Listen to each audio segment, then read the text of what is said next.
Witam serdecznie. Zapraszam Cię na ciasto ze śliwkami. Domowy, smaczny placek z kruchego ciasta z dużą ilością śliwek. Bardzo prosty do zrobienia. Zapraszam. Najpierw przygotujemy kruche ciasto.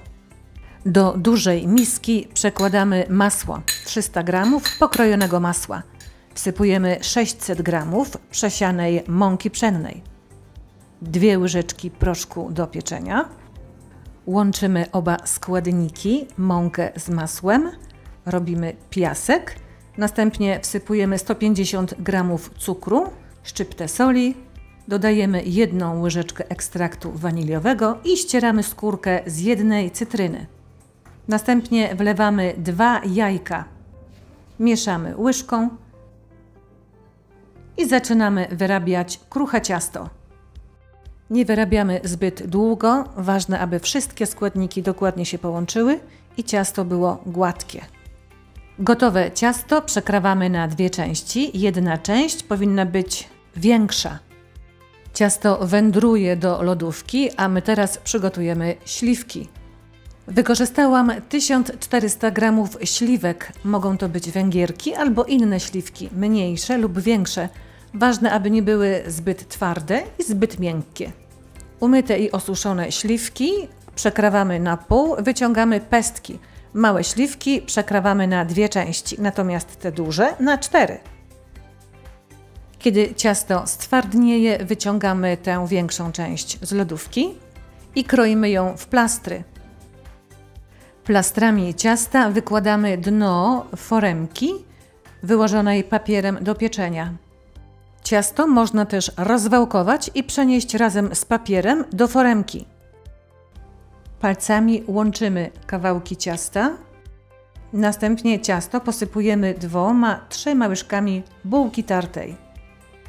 Teraz kolej na śliwki.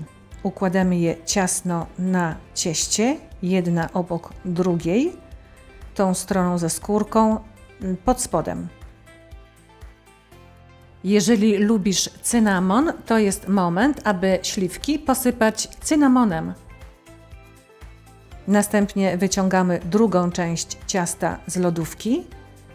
Kroimy je w plastry. Plasterki ugniatamy, aby były cieniutkie i kładziemy je na cieście. Przykrywamy śliwki ciastem. Można też drugą część ciasta zamrozić, a potem zetrzeć ją na tarce na śliwkach, albo z ciasta zrobić kruszonkę. Ciasto jest gotowe. Możemy je teraz wsadzić do piekarnika nagrzanego na 170 stopni. Pieczemy przez około 50 minut na dolnej półce piekarnika. Po pieczeniu ciasto od razu wyciągamy z piekarnika. Kiedy wystygnie, posypujemy je cukrem pudrem. Jak pięknie pachnie.